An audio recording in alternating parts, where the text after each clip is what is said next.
YouTube and welcome back to the channel. As you can hear, the mics have gone completely. Literally, I spent a whole afternoon travelling around the Wirral to show you the great delights of the Wirral and got home absolutely no mic noise whatsoever. It was as if somebody had snipped the wires inside and left them for dead. So that has forced me to do a little bit of a voiceover. Not ideal, but it is one of those things. So one of the things that I do know is that I'm going to get a new mic, stick a new mic in, and then look for an alternative. So if any of you have got any alternatives, then stick them down in the comments. And then I can think about putting some new mics in. It always seems to be the problem. I've looked at a lot of people's videos and a lot of people are having exactly the same problem. Mics, mics, mics, mics, mics.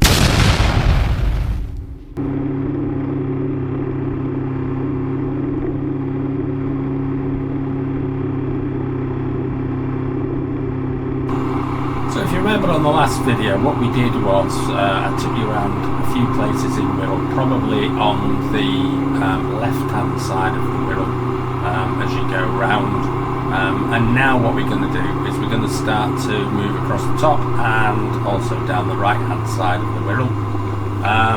And this is just really to give you more of an idea of the different places that are available for you to visit in Wirral. Now I think for me one of the interesting bits when you start to have a look through what's available in Wirral is the fact that there's so much, and I've really only been able to, in these two parts, been able to give you a rough idea of some of the things that are available and some of the things that you can see.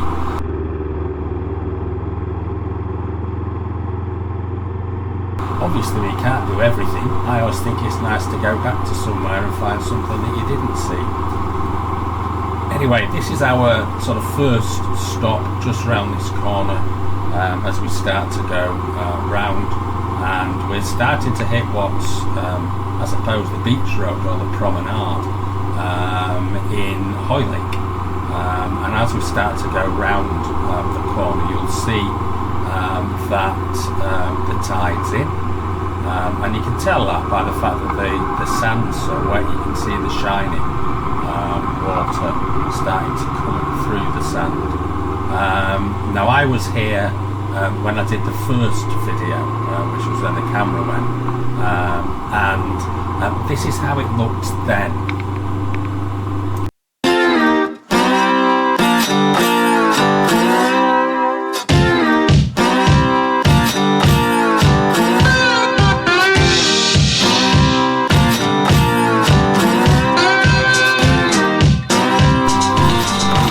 And this is how it looks now.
So this is a coast road just going into New Brighton.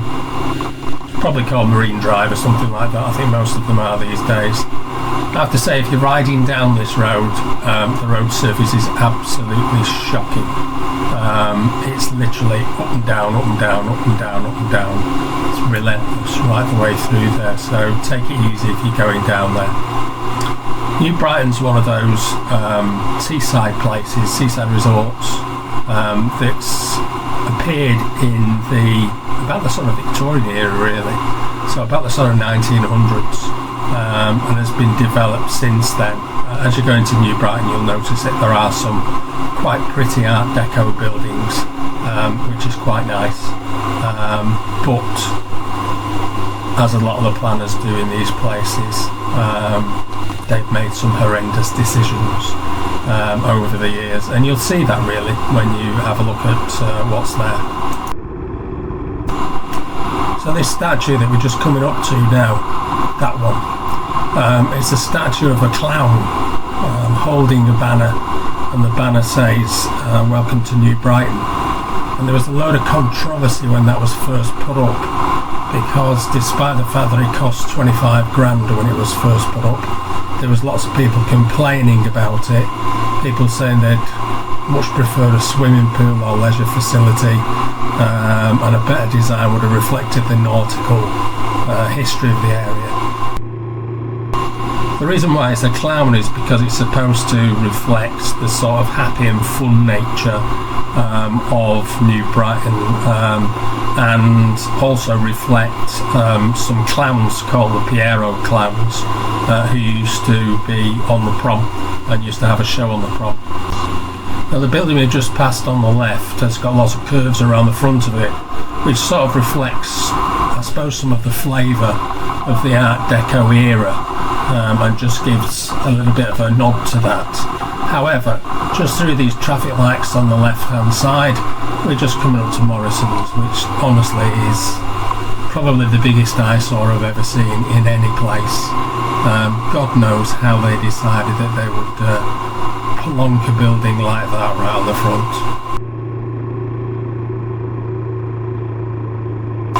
Just this whole area in New Brighton is just awful. You know, whoever decided to put the plans in for that and to pass them, God knows. Absolutely horrendous. But then as you sort of go past this, you get beautiful buildings like that. They look absolutely gorgeous, and they're some of the original sort of Art Deco buildings. Just the sheer variety of the buildings around New Brighton is just an absolute delight. And just coming up now on the right is what I consider to be probably a jewel in the crown really of New Brighton, which is the old complex, the old amusement arcade complex, which is an original Art Deco building, and has only this year actually been painted, which makes it look absolutely gorgeous. The building, the Wave building next to it, is part of what's known as a floral hall, which is an entertainment venue. I don't know whether you've noticed these cranes over to the left hand side. The stretch of water there is the River Mersey, and across that stretch of water where those cranes are is Liverpool Docks, so that's the whole of the Liverpool area. Now to get across to the Liverpool area, obviously you either have to drive all the way around, or you go a little bit further up and you get to the Mersey tunnels, or the Birkenhead tunnel, to be able to go underneath. And as we start to ride down here, you can see right in the distance the famous waterfront that is Liverpool. Looks very different from this side of the water. So as we go back down the prom, you can see this building in front of us. It's quite an imposing building. That's something called Fort Perch Rock, and it's a former defence installation built in the 1820s to defend the whole of Liverpool Bay. And now it's a museum. Well worth visiting. They've got a really nice cafe in there.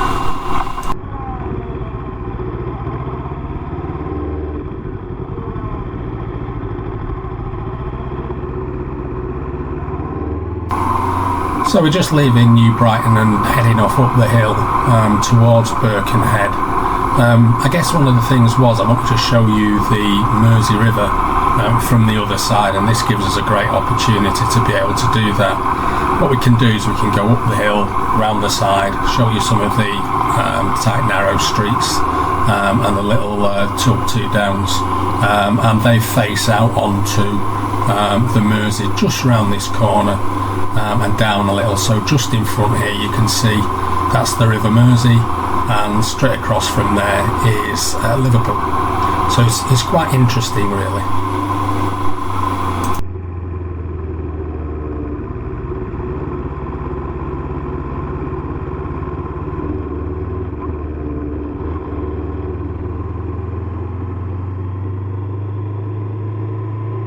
Oh no, looks like we've got ourselves a standoff. That's right, yeah, just keep going. I'll get round you. Bless. So those of you that don't live in the north, this is what we would generally call a ginnel.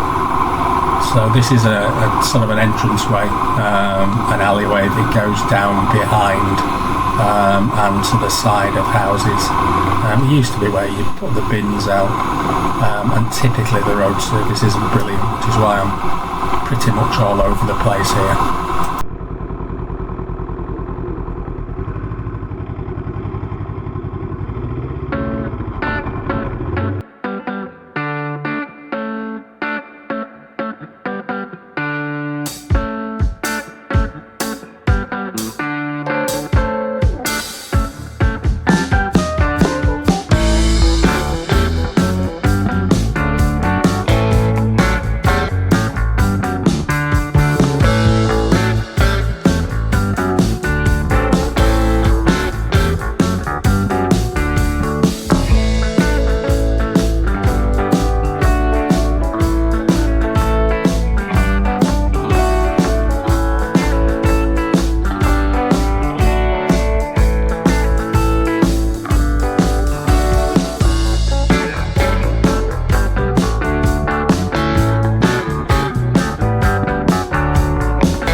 There really are some stunning buildings around here. You can sort of tell where the money used to be when the docks were all set up and working, but equally when you look in the opposite direction you can also see how times are hard these days. The docks have stopped working, there's less money about, less prosperity in areas like this, and they do look a little bit neglected.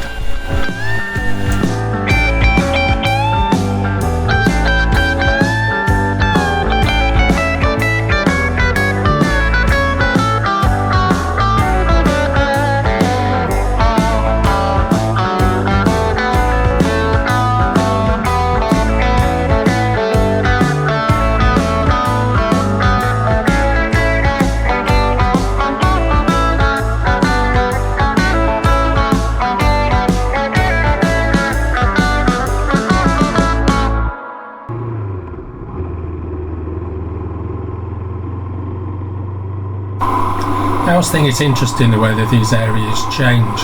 So one of the areas we're going to start heading towards is an area of Birkenhead, which is a dock area. There are 4 bridges that connect this sort of dock area together with Wallasey. This bridge we're going under now is known as the A Bridge. It's a bascule bridge, which means that big lump that I've just gone underneath there, that's a weight, and that helps it to be able to lift up when ships go by. This building there on the right hand side is a building that's used to generate power for some of the locks that are within this area. It's interesting actually because this area is about to be redeveloped, and Peel Holdings, the people that did Salford Docks, have pledged somewhere in the region of about 5 billion that they're going to invest in this area, and that's when it'll start to take off. Now, again, it's one of those areas that has been neglected over the years.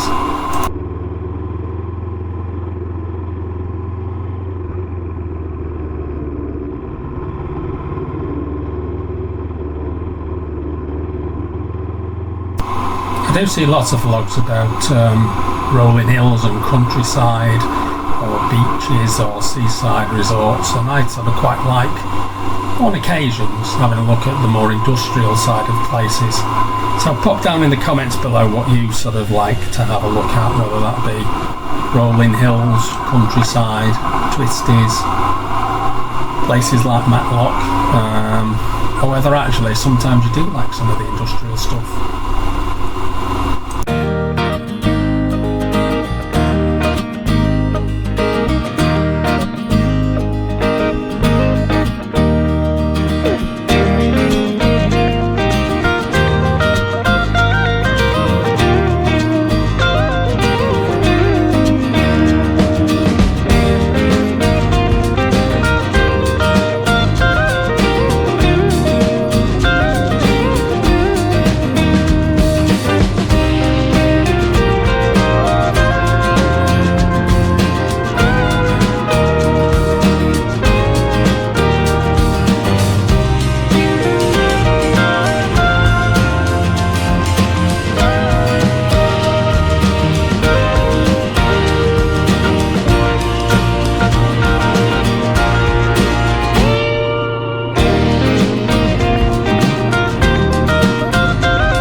Riding across this road represents going back in time by about 150 years. I mean, just look at the width of these roads and just look at the size of that roundabout.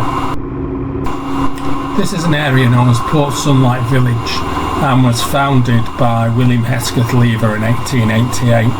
The whole idea of this place, and you can see in some of the buildings, was to create a village for the workers, and it was the workers at Lever Brothers, which is now known as Unilever. The village itself has about 130 acres of parkland and garden and about 900 grade 2 listed buildings. So it really is just unbelievable, and for the time was absolutely unbelievable for a lot of the workers in those days.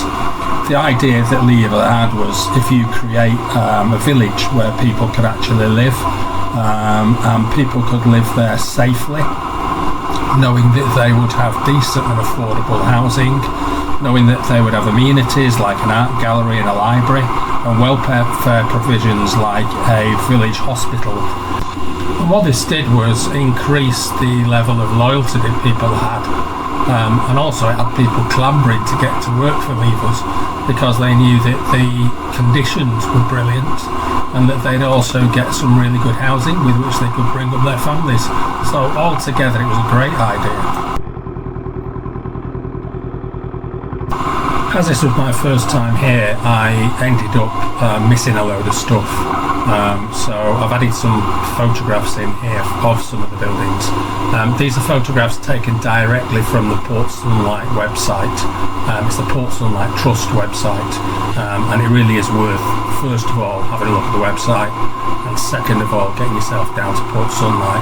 Most amazing place, and really somewhere that you just wouldn't expect.